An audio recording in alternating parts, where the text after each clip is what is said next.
make sure that we're able to hook up to our YouTube stream, and it looks like we're going live on there now.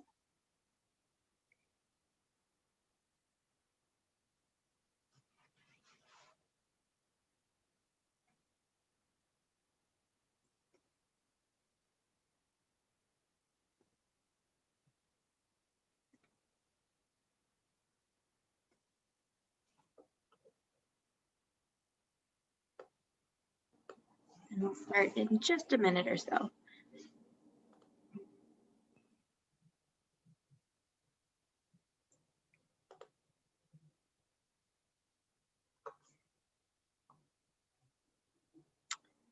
right, good evening, everybody. It looks like it is 7 p.m., so we'll go ahead and get started.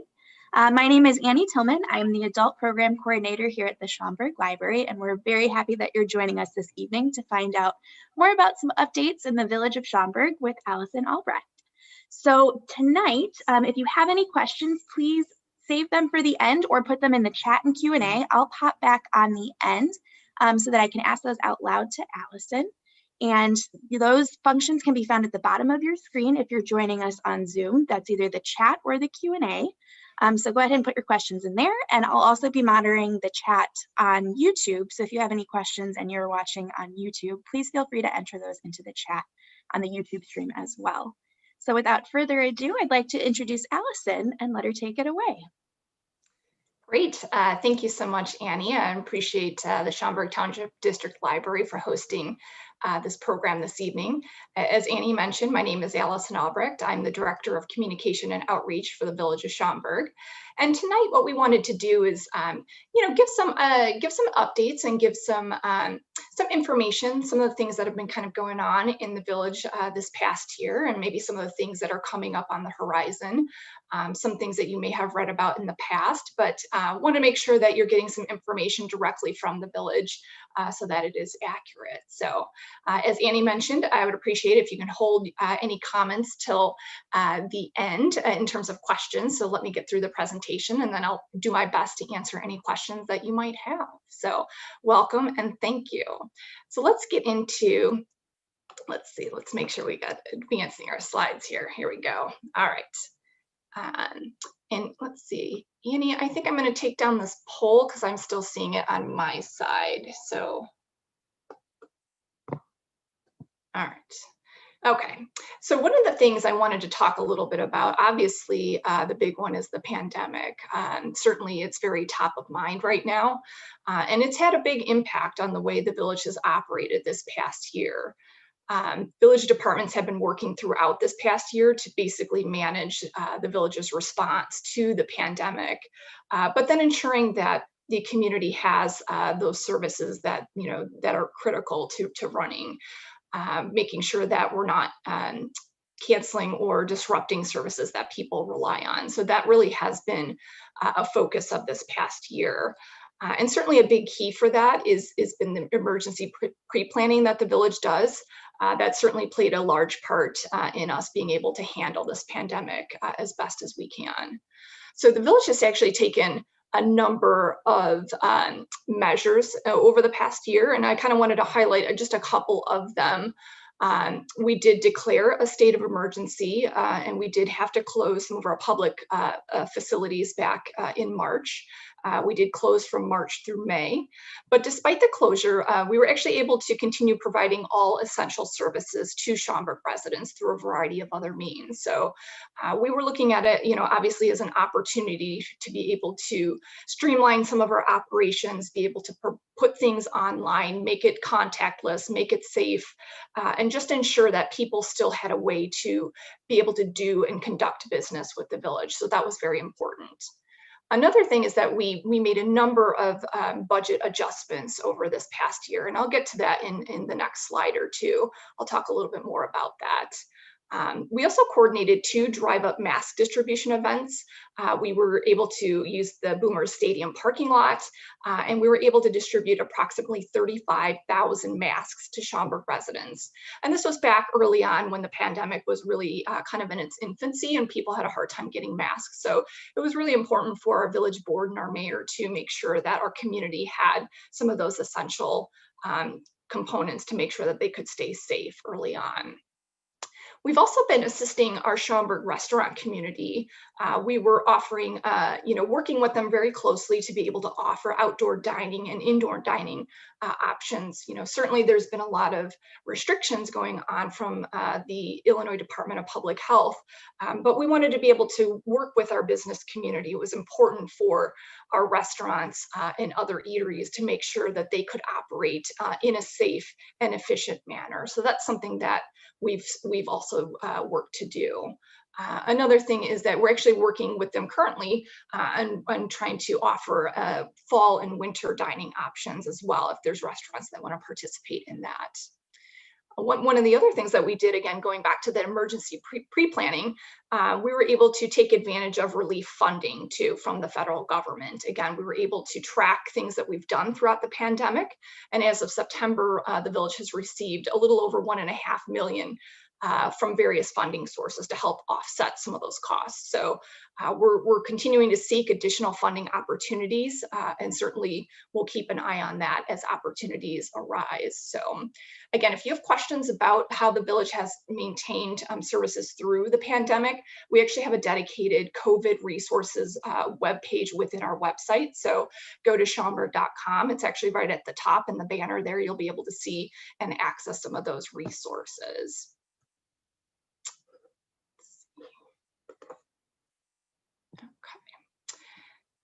So the other thing that was really important for us, obviously, as a public entity, we wanted to make sure that our public meetings were accessible and could be maintained.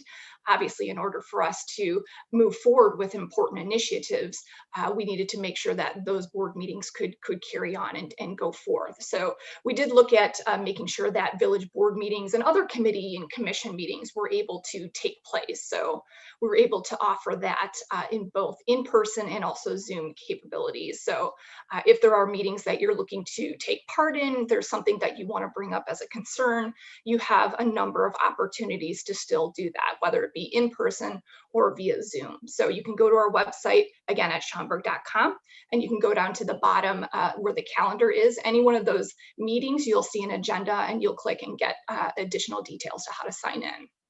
One of the other things that we did is holding our chat with the brass meetings virtually. That's our monthly meetings with police command staff.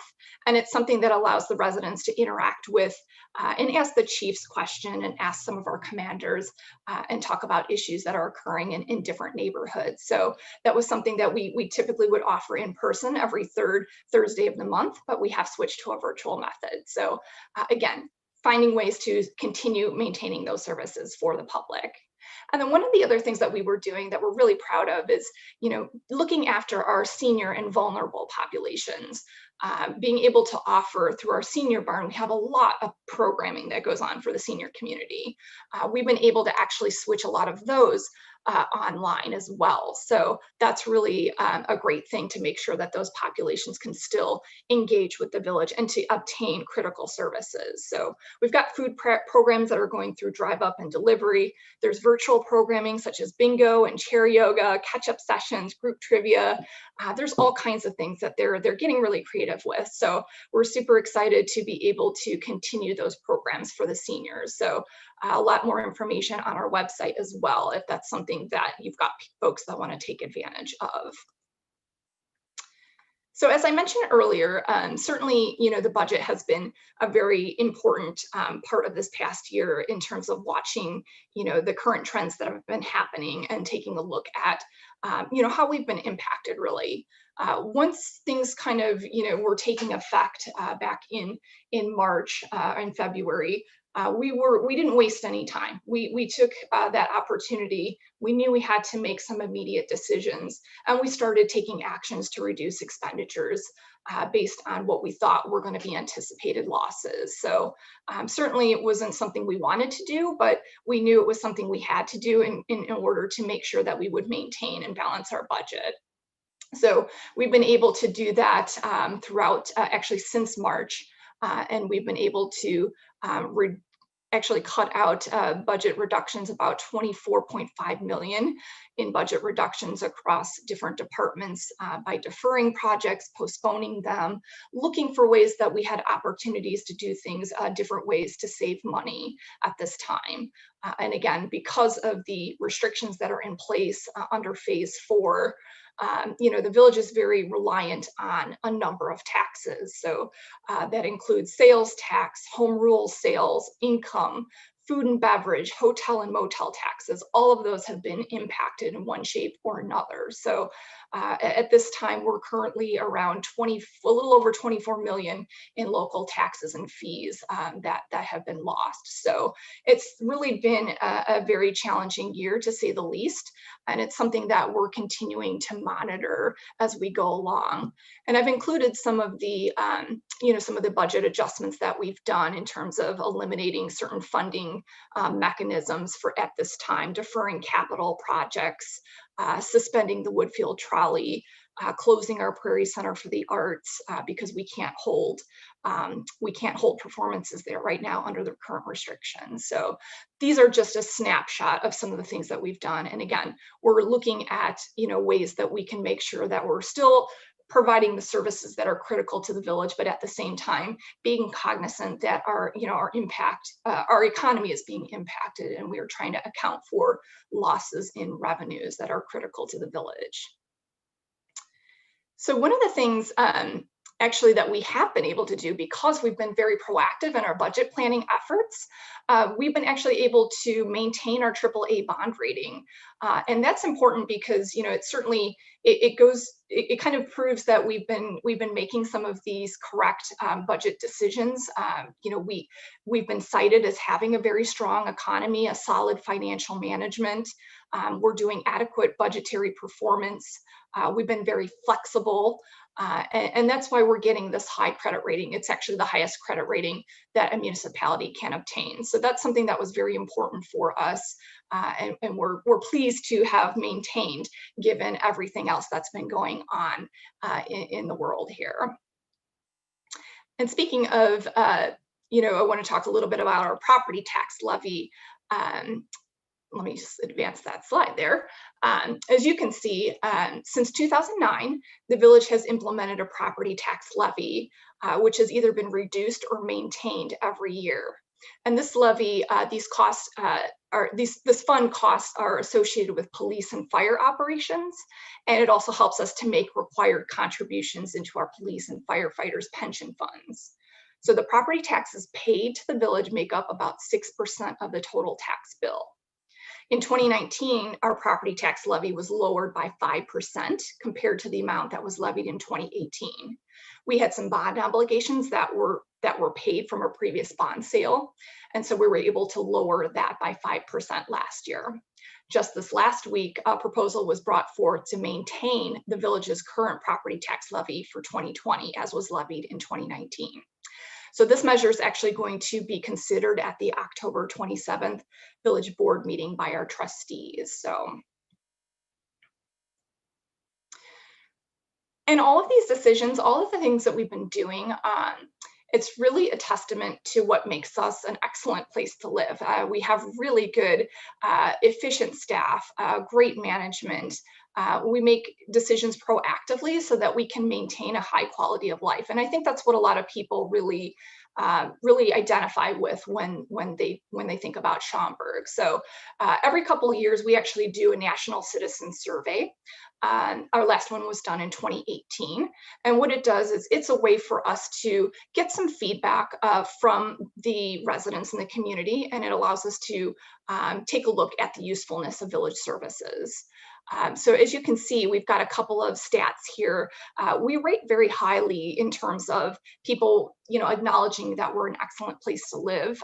People feel safe in their neighborhoods, and we get positive ratings for overall image and appearance. And basically, again, it goes towards that high quality of life that we're continually trying to provide, whether it's making budget adjustments or determining what the property tax levy may be. We're always thinking of ways to maintain that high level and quality of service to the village. So we're very proud of some of the marks that we've made recently. It's something that guides our budget and strategy decisions going forward, and it allows us to prioritize, what are some of the important things for the village going forward.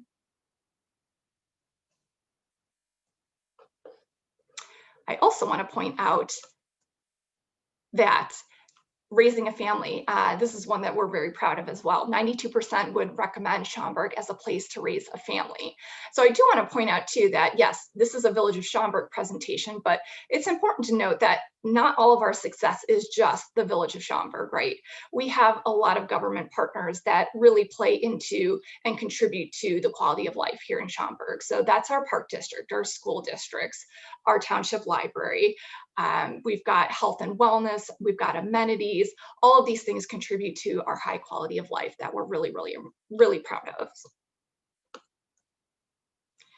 One of the other priorities, again, coming from the National Citizen Survey, is always maintaining our infrastructure. It's something that, does go into the quality of life in Schaumburg. And we want to make sure that we're making the repairs necessary in our village. Every year, the village approves a capital improvement program known as a CIP plan. And it's actually something we're putting together right now that will be adopted in January by the village board. So some of the things that we normally do, we have an annual street repair program. We did $8 million worth of work in 2020. We're thankful that the pandemic did not disrupt those efforts. We were able to do about 19 miles of preventative maintenance. We were able to do 7 miles of resurfacing and I think a little over 3 miles of reconstruction. We also had a number of water main replacements that were conducted in conjunction with some of the planned repairs. Some of the other projects you're probably very familiar with if you've driven through Schaumburg lately. Woodfield Road reconstruction is wrapping up in November. That is one that began in 2019 and resumed in March of 2020. We had some final paving that was done just recently. The lanes were reopened and final landscaping is going to occur shortly. So we're very proud of that project wrapping up. The other one on the list here is Plum Grove as well. We had some roundabouts that were constructed last year. This past year, we've done some additional landscaping, traffic signals, roadway lighting, and some crosswalks that were completed this summer. So these are just some of the projects that we completed in the past year. So on the horizon, as we look ahead, and again, as I said, we're planning that CIP, that capital improvement plan for the next year. We are looking at, again, continuing on with our annual street repair program. We'll have some additional water main improvements that will be occurring on Clayton Circle, Manor Circle, and Staff Mark Lane. One of the other really big projects is going to be Meacham and Algonquin. So with this particular project, we've got increased traffic from the new interchange at Meacham Road and I-90, as well as from Zurich headquarters and some of the other uses in that district. This project looks to increase capacity at the intersection and will improve traffic flow by adding a third eastbound lane, through lane on Algonquin Road, a second right turn lane on eastbound Algonquin Road, and a second right turn lane on northbound Meacham Road. So there's a number of things that have to occur there, but certainly when it's done, the goal is to improve and enhance traffic flow in that area. You'll notice that utility work is actually started in September, and the bulk of the improvements are slated to occur in 2021. The last 3 projects on the list are a couple of resurfacing projects on Summit Drive, Weathersfield Way, and then a reconstruction project on National Parkway. The total cost of these projects is about $5.36 million. And thanks to grants and funding that we pursued through the state, the village is actually only responsible for $886,000 of the total cost. So this is something we also do in terms of our budget planning efforts is seek other opportunities for grant funding to make sure that costs are minimal to the village. So we'll be excited to be moving forward with these projects as well. Other exciting things happening, 90 North, that is just a really exciting place for the village right now. For those of you that don't know, 90 North is referred to as our area of the former Motorola campus. It's going to be a mixed-use campus, 225-acre campus that's being redeveloped with residential, office space, hotel, entertainment, dining, urban-style street retail districts. A lot of exciting things that are being planned for this area. So we had a couple things that have opened recently. Top Golf, obviously, in 2019. So I'm very excited about that. We have Element Apartments. It's a 4-story, 260-unit apartment that broke ground in 2019 and was opened recently. And then we also have Bowler Headquarters, which is another commercial property that opened actually just recently. So very proud of that. We also have a number of other projects that are either in construction phase or they've been approved to move forward. So we're excited to welcome a few other components to this district area, which includes some townhomes, state-of-the-art townhomes with open floor plans. We also have Harbor Chase, a senior care community, and we also have some med office property development as well. So there's a number of information that's on our website all about 90 North. So if you're interested in any of this, you want to learn more about what's being planned there and what the future vision is for that area, I would definitely encourage you to go to info it's 90northschaumburg.com, and you can access that from our website as well. So lots of great information there. One of the other components that I think is very exciting in that particular development is plans for a public park. We actually got endorsement earlier this year for a concept plan for the park. It's a 12-acre space, and it's meant to be a regional destination as well as another amenity for residents, employees, and visitors for the area. So it's something that we're in the planning stages for right now. We've got plans and permitting happening in the fall and winter. And then phase 1 construction is actually slated to begin in spring 2021. So we're pretty excited about that. That phase 1 is going to include some construction elements of bike trails, walking paths, some grading, trees, open area, and kind of getting it ready for some of the other additional components that will follow in later phases. So we're very excited to be moving forward with that element as well. And other developments around town. So we had, in addition to 90 North, and which is really incredible despite the pandemic going on, because of Schaumburg's reputation and just, because we're a place that welcomes and encourages business endeavors and opportunities, we've been able to welcome a number of new businesses in 2020, which is really remarkable considering the challenging economic climate that we're in. We actually have Perry's Steakhouse and Grill is actually, I think the grand opening is tomorrow on October 22nd. So we're excited to welcome them to town. We've got the Amazon grocery store that took over the former Babies R Us location. They are now open for delivery right now. I don't have a time frame yet on when the actual grocery store will open, but we're hopeful that will be fairly soon. But certainly take advantage of the delivery options. It's a great thing. And then we also have Love's Furniture is going to go into the former Art Van Furniture at Higgins and Meacham. I believe Art Van is still doing some liquidation sales, so I don't have a timeline yet on when Love's Furniture will be moving in, but we'll certainly keep you updated on that. And some of the other businesses that opened this past year, we had Andy's Frozen Custard come in. That was a big hit in the summertime, obviously. Green Joe Coffee, a local coffee shop. Jersey Mike's, as I mentioned, Perry Steakhouse is about to open. We also had Barnes and Noble, a 7-Eleven, Shoe Carnival, and a couple other places open as well. So one of the things we're very, very adamant about is, make sure that you're patronizing some of these local businesses. It's really important, definitely some of the smaller businesses in town too. This has certainly been a very struggling and challenging time for them. So we've been doing what we can as a village to assist them with, making sure that they're able to continue to operate in the village. So, and another exciting piece this year very excited. We get questions all the time on this. What's happening with the former Dominick's in Town Square? That's a question we get all the time. So one of the things we were very excited to announce just recently, actually, is that the current lease held by Albertson on the old Dominick's location is not going to be renewed come the end of May 2021. Even though they could have extended the lease through 2035, they are deciding not to renew. So what that does is it definitely opens the door now for some development to take place there is what we wanted to have happen. So we do know that there is strong interest from a grocer to open a store in Schaumburg in Town Square in late 2021 or early 2022. I don't have any other details to give you at this point, but it's something we're certainly keeping our eye on, and we'll be working out in terms of getting that proposed, hopefully a proposed grocer at that location.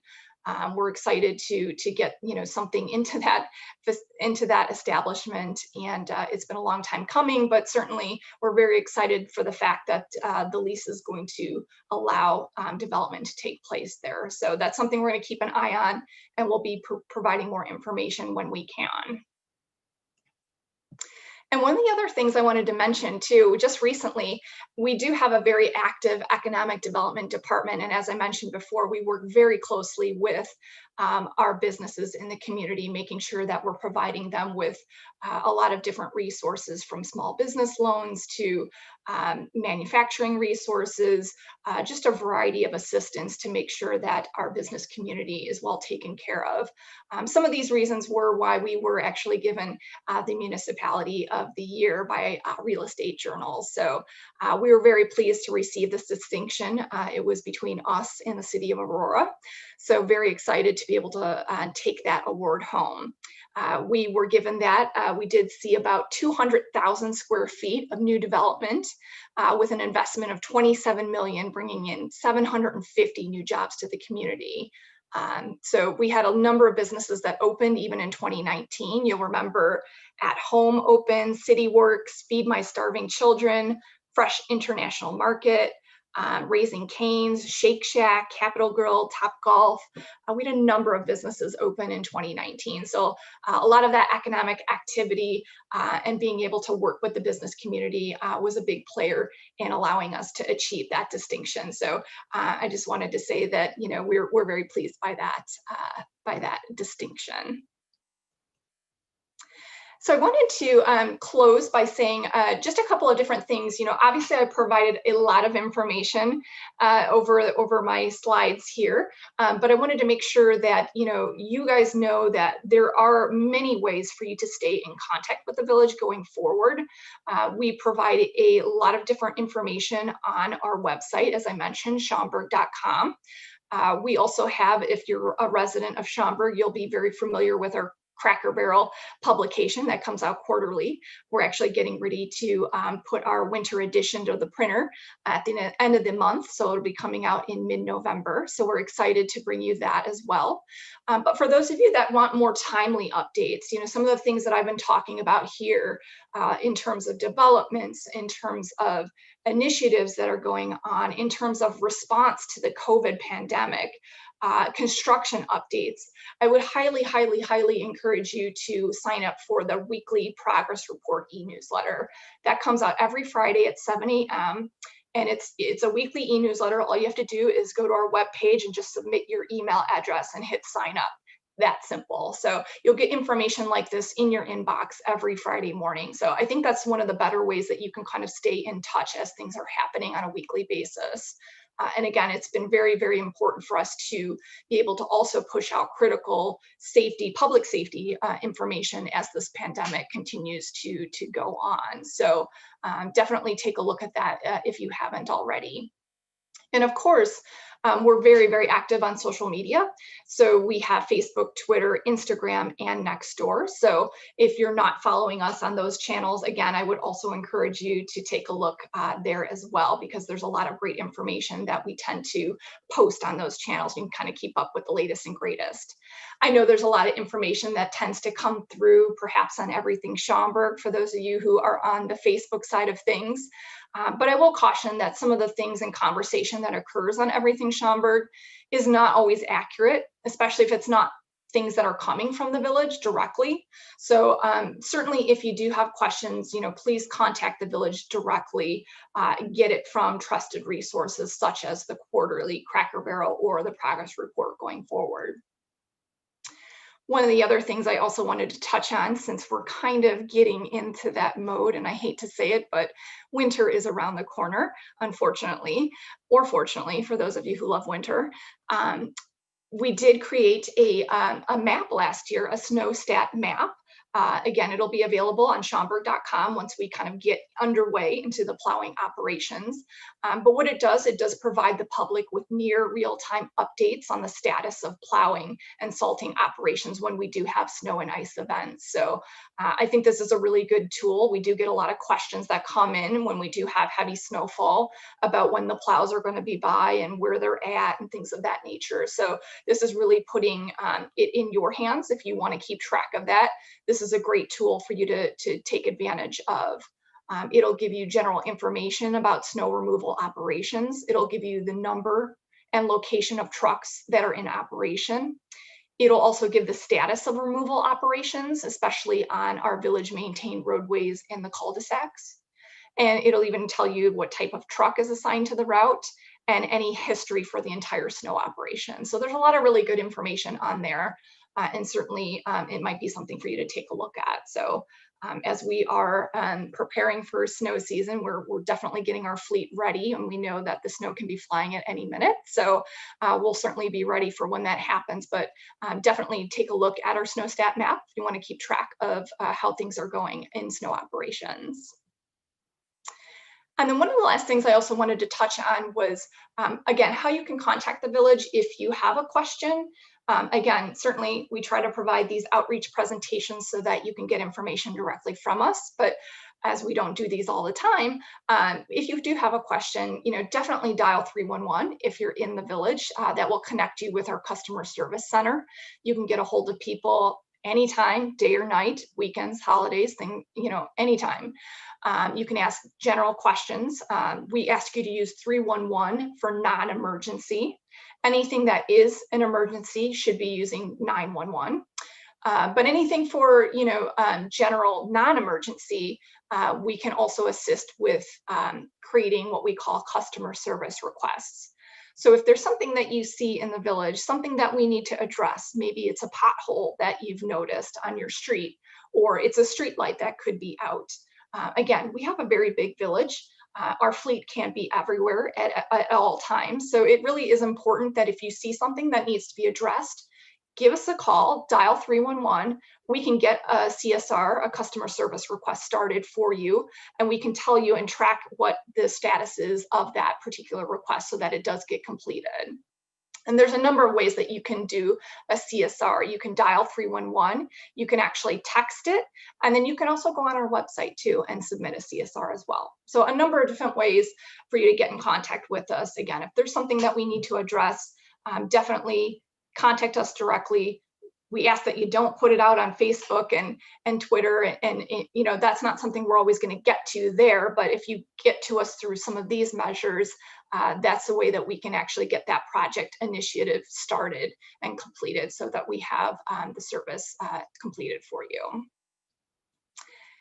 And that's about it for today. So I know, again, that's a lot of information.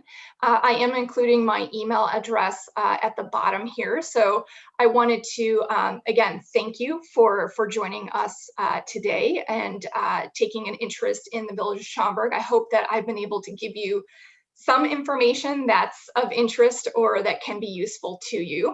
I also asked you if there's something that I didn't touch upon if there's other questions that you might have. Maybe you're not comfortable asking them in the group setting tonight. Certainly, you can always email me at the email that I provided here. You can always dial 311 and ask for communications, and they'll patch you through to me, and I'll be happy to assist you. So again, I wanted to thank Annie for setting this up for us, and I'll be happy to hopefully try to answer any questions that you might have. Thank you. Thank you as well, Allison. We're so happy to have you here and to get some updates on where we're living. So we do have a couple of questions. The first one is, I may have missed it, but what is your position with the village?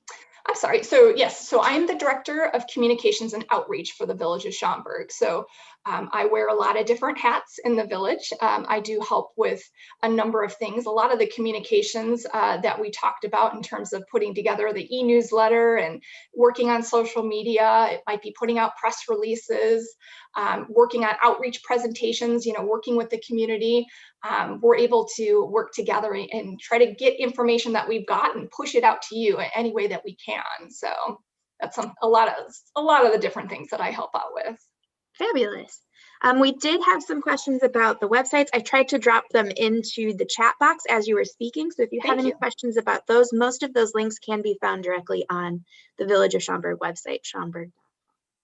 Our next question is Schaumburg taking any measures to address any possible civil unrest connected with the election?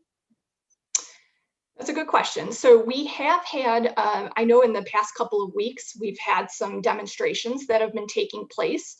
Our police department is always aware of demonstrations that are proposed. A lot of the times through different intel and different initiatives that they've got going on, they're able to actually contact usually the event organizers ahead of time. So just to make sure that they get information about what the gathering is for, what they're planning on doing, how many people. Certainly the police department is always there to make sure that things are going to be civil. Obviously people have certain rights and you can be out in certain places, but then obviously our police department also wants to make sure that things do stay within the rules, and that when we do have demonstrations that are going on, or we have gatherings or rallies that are taking place, we do have police department staff and personnel that are always in the area and keeping an eye on things, because certainly we don't want anything to get out of hand. We want to make sure, again, people have their right to exercise, be gathered and things like that, but we want to make sure that they maintain safety. They stay out of certain areas that they're not allowed to be in, and they make sure that they're not disrupting, the quality of life for our residents. So that's certainly something we've been keeping an eye on, and there have been a number of gatherings in the last couple of weeks. You probably may have seen some of them. I believe there have been some along Gulf Road. There's been a couple of different demonstrations that have gathered as of recent. So again, we're certainly on top of that, and we want to make sure that everything is remaining safe in the village. Definitely.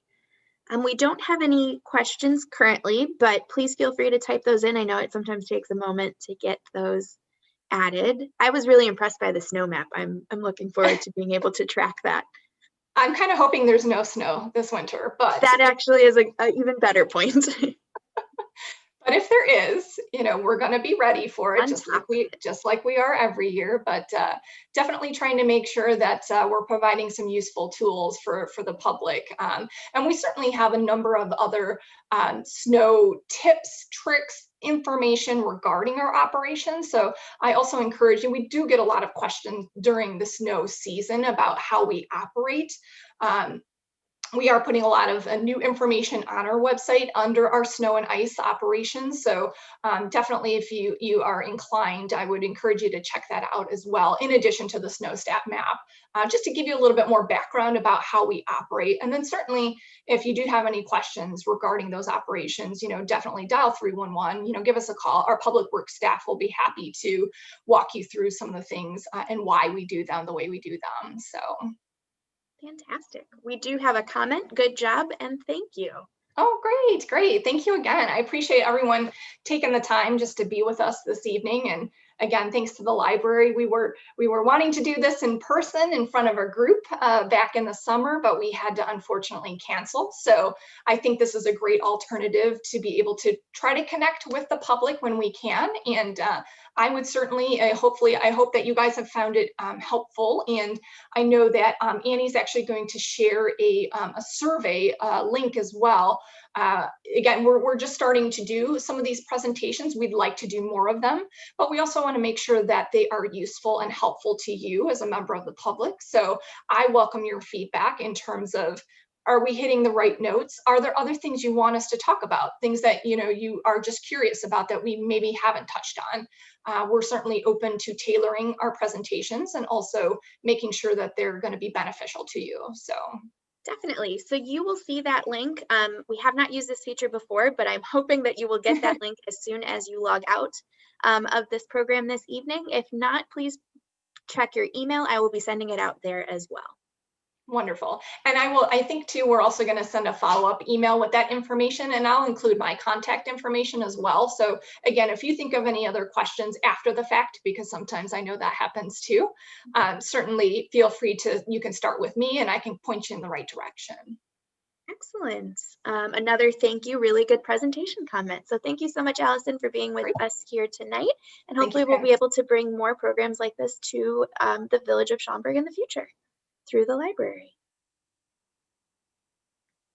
All right, have a good evening, everyone. We'll see you again soon.